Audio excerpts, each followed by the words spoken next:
Throughout the many years of Siege, we have seen a lot of changes to the game, like running speeds, ADS speeds, even down to the maps themselves. A lot of things are a lot different than it was back in year 1. But some people didn't really like a lot of those changes, and they had their own idea of what Ubisoft should have done. So I'm going to do something similar in this video. I'm going to talk about the changes I would like to see in Rainbow Six Siege currently. Now, this video is very similar to the hot takes video that I made a while back, so if you want to know anything else I would like to see in the game, or an opinion that you may not agree with, then go check out that video after this one. With all that said, let's go ahead and start the video. The first idea that I would like to see is a rework to the LMG class. For those that are potentially new to the game, about a year ago we were in an LMG meta. Basically, if an operator had an LMG, they were automatically meta, and this was a result of Ubisoft nerfing basically every other weapon, making them on par to the LMGs. You were basically using it in a assault rifle with the same recoil, higher damage, and a bigger magazine size, so you could pre-fire basically anyone you wanted to, and almost guarantee win the fight. And of course, Ubisoft nerfed the recoil of the guns, making some of them pretty hard to control. And here's basically my idea to rework them. To start off, every LMG has insanely low recoil, similar to what you would see on an MPX or a T5 SMG, and giving all the LMGs a slight damage boost.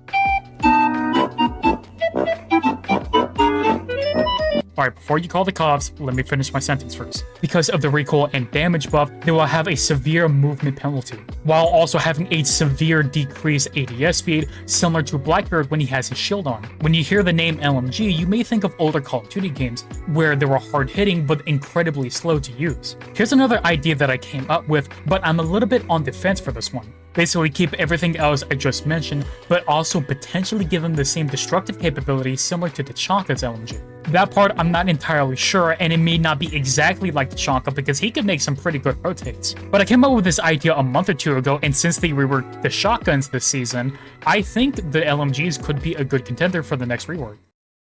In the recent talks of the 1.5, whether it should be removed or reworked completely, I feel like I should give my opinion on this as well. I've talked about this idea in a previous video, but I'm going to say it again because why not? The idea is basically just give everyone ACOG so they have the 2x and 1.5 as well. A year ago, Ubisoft made that a rule. Depending on which sites you have, will dictate which lower sites you get as well. So that's why Ram has up to a 2x, but she also has the 1.5 on the R4C. Now you might be thinking to yourself, well, I'm just going to keep using the 1.5 because it's just still the best side of the game, and you are completely right. This is where I would think Ubisoft would nerf the 1.5 itself, making it visually more ugly instead of the clean look it has now.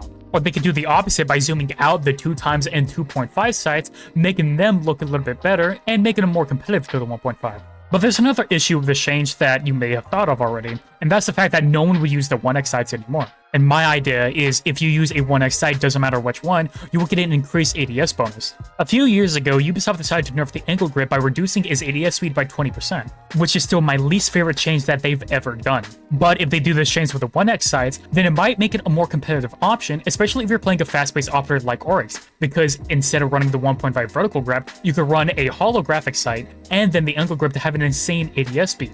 Or they could use this opportunity to rework the angle grip itself. I would love to hear your input on the angle grip right now, but personally, I heard an idea a while back from a friend that instead of having the ADS bonus for the angle grip, it gives you a faster reload speed, which the only way to legitimately increase your reload speed is having Finka on attack, but that's only tied to one operator. Either way, I personally like this idea with the scopes because it gives us more variety and more ways to play the game. Because I've always wanted the 2x on Buck's AR because that's my favorite side, and Buck is one of my favorite operators. And I think it would be a pretty neat idea to allow players to have the ACOG on the R4C again, especially for all the Year 1 players. Nearly a year ago, back during Operation Solar Raid, we saw a lot of changes to the operator speeds. Mainly, we saw Sense become a 3-speed, and we saw Sledge become a 1-speed 3-armor. And especially with an operator like Sophia, who also became a 3-armor, people didn't like that because now she's super slow, right? That's where one of the issues arise with this, is the fact that a 3-armor is not all that much slower than a 3-speed. Gregor made a video about this when the test server came out for that season, and from what he could find out, that there is basically no difference between a 2-speed and a 3-speed. And in that same season, they made it to where when you ADS, you have the same speed as a 3-armor. So there is basically little to no reason to pick an operator for being a 3-speed. So the idea that you may have heard a while back is just make everyone a 2-speed 2-armor. But I feel like they would just make everyone the speed of a 2-armor and give them the same health as a 1-armor, which is basically just 100 HP.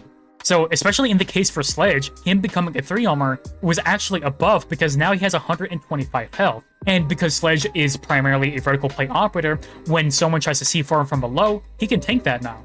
And I just think the whole speed and health mechanic is kind of outdated, especially for a game like Siege. So I just think it will make everything more consistent and more fun to play the game as well. But what do you think about this? Now, this last idea is one that I think everyone would like, and that's basically adding a dark matter system into Siege. For people that don't know, there is a camo system in Call of Duty to where you do certain challenges by leveling up your gun, and you'll get camos along the way. And at the end of all those challenges, you'll get a gold camo. And if you get a certain amount of gold camos on certain guns, then you'll get whatever the final mastery camo is, which is typically a dark matter camo. We kind of have a final camo in Siege right now, which is the diamond camo. However, that only costs renown, which is 100k, and you don't have to play any specific operators or guns to unlock it. Now, I've seen people talk about an operator mastery challenge, which makes a little bit more sense for Siege because operators are obviously the main part about Siege. A simple idea is basically just having a max level for each operator. Let's use the example of 50 levels. Once you get to level 50, you get a certain attachment skin or you get an operator gadget skin. And we could take it a step further. Let's say you get max level on 50 operators, you get a universal gadget skin for all the operators. And let's say you get a black ice gadget skin for all the operators, because why not? And it doesn't have to specifically be the operators, it could be just specific weapons. Like, let's say if you get a certain amount of kills with the MP5, then you get this skin, or you get some like Bravo packs or something like that. I do think a unique grind to the operators could go a long way for Siege and help it grow in the future. I think this will make the game way more fun than it is right now, and it will give us a reason to keep playing every day and try out new operators as well. So if you made it this far in the video, first of all, you're cool and I appreciate it. Secondly, this is obviously my opinion and stuff that I think will make the game better, but I am genuinely curious of what you think should be added to the game. Maybe it's like the operator mastery camo that I talked about, or maybe it's a gun buff or a rework to a certain operator. Or maybe you think the game is garbage and Ubisoft should shut down the servers. Either way, I would love to know your opinions down below. And with all that said, I'm going to call it quits there. If you like what I make, I appreciate it if you subscribe. And with all that said, I hope you have a good day or good night, and goodbye.